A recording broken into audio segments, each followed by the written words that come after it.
Now time for the 7 things you'll be talking about today. Number 7. Oh, man, if you want to look at where we stand in the form of college football in this state from the 2 big schools, there is nothing more illustrative than what I'm about to share with you right now. Holy cow.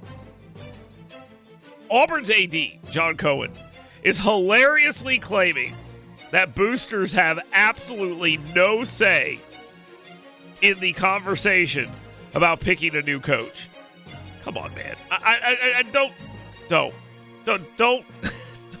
don't lie to me. That's just nonsense. It's nonsense. So you have that nonsense going on at Auburn as they look for a new coach. Meanwhile, Alabama's doing a home-and-home series with Notre Dame. And if you want to look at what the programs are focusing on, one is college football playoff bound, signing a home-and-home with Notre Dame that's going to be amazing. The other is line boosters. Who are boosters? What are they? Number 6.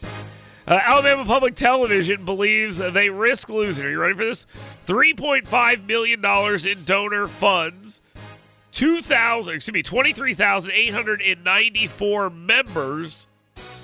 80 to 90% of its programming, like Sesame Street and Daniel Tiger. I hate Daniel Tiger, by the way.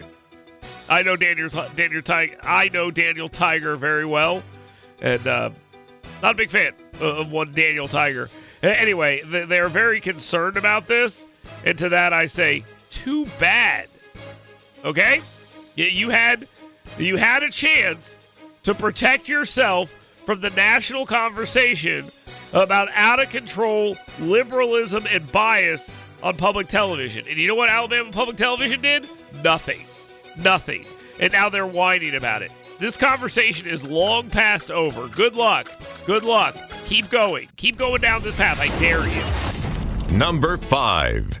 Orange Beach Mayor Tony Kennon is opposing Alabama casinos, and he is absolutely right. Alabama casinos are absolutely correct. Or, excuse me, he is absolutely correct about the Alabama casinos. Even though Orange Beach might be an attractive place for one, this is a community killer. It really is. He branded it as a community killer. The Orange Beach mayor is exactly correct, and I love this. I love everything I'm hearing about this. I love it when mayors come out and say, hey, look, I don't want any part of this. We're not opening Pandora's box in my community and letting gambling in here. It's going to be a huge problem for us. And I want to go back and correct the record here. It looks like I got something wrong. I apologize for that. Auburn signed the home-and-home with Notre Dame. Oh, wow, I really muffed that story up. Excuse me. My bad. Number 4. All right, United States Senator Katie Britt slammed Democrats for electing socialist Zoran Mamdani as the New York City mayor, calling what he believes radical extremism. She's right about that. Senator Tommy Tuberville of Auburn went the other route, and he decided what he was going to make an argument about was his Islamic faith. And I don't think that's good. He did come out and call him a disgrace. He called him embarrassing, and that is correct. But Mamdani's allegiance is to Islam, not America. I don't know where that comes from. I don't know why he's saying that. That I don't understand. But Tuberville's making that point. They're both slamming him. And again, there's nothing wrong with that.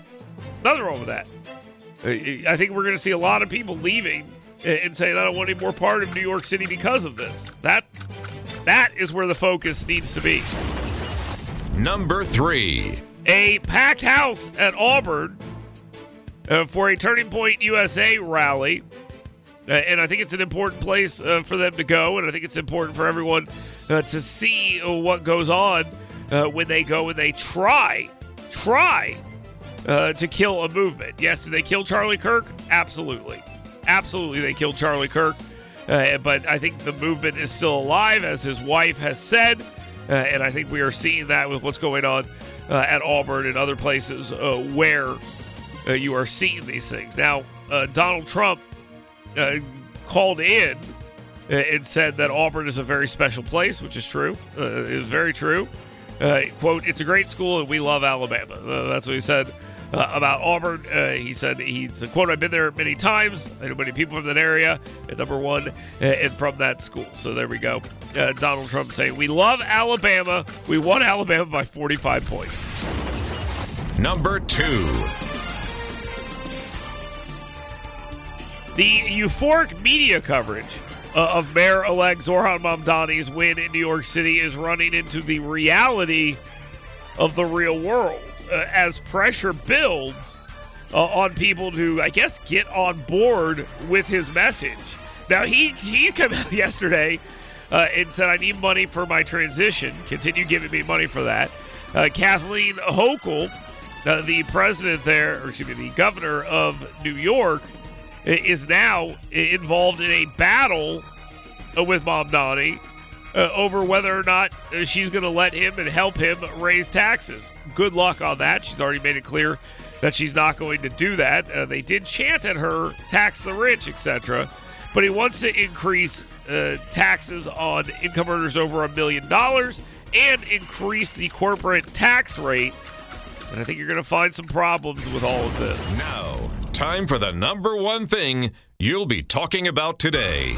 You are going to see President Donald Trump continue to make the argument today that it is important for us to nuke the filibuster and end the shutdown. Now, he is blaming the shutdown for the Democrat-led bloodbath that has happened all over the country. And I'll add Mississippi to the mix, although, again, we talked about this early on in the program here today. If you're going to quote and if you're going to bring Mississippi in, you better understand how it happened. A judge came in and redrew a lot of their districts, and this was a special election. And those districts, some of them went Democrat, and Democrats broke the supermajority in the state. The Voting Rights Act needs to go away because this only happens in Alabama. Now, Democrats, again, coming off of this Democrat-led bloodbath across the country, have decided that actually the position that they've been holding all along is not strong enough.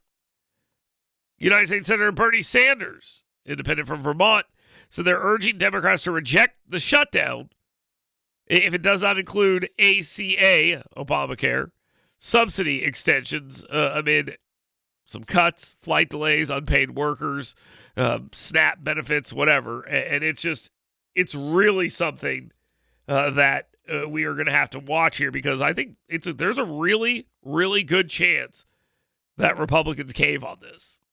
And I'm serious about that. There's a very good chance that Republicans cave on this. And I think that is something that we're going to have to watch here, because it could happen. Could happen. All right, so let me go back to number 7 here, since I got this wrong. I want to get it right here.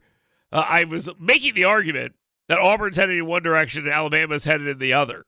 And I was using an example of a home-at-home with Notre Dame in 2027 and 28 as an example of that. Turns out I got that wrong. Auburn has inked that deal with Notre Dame. So that's good. That's a really good home-and-home. So congratulations to them.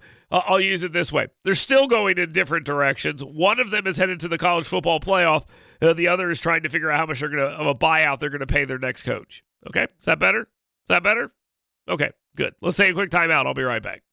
Get WVNN Stale Checks and 7 things you should be talking about today right in your email box every morning. Go to yellowhammernews.com and sign up today.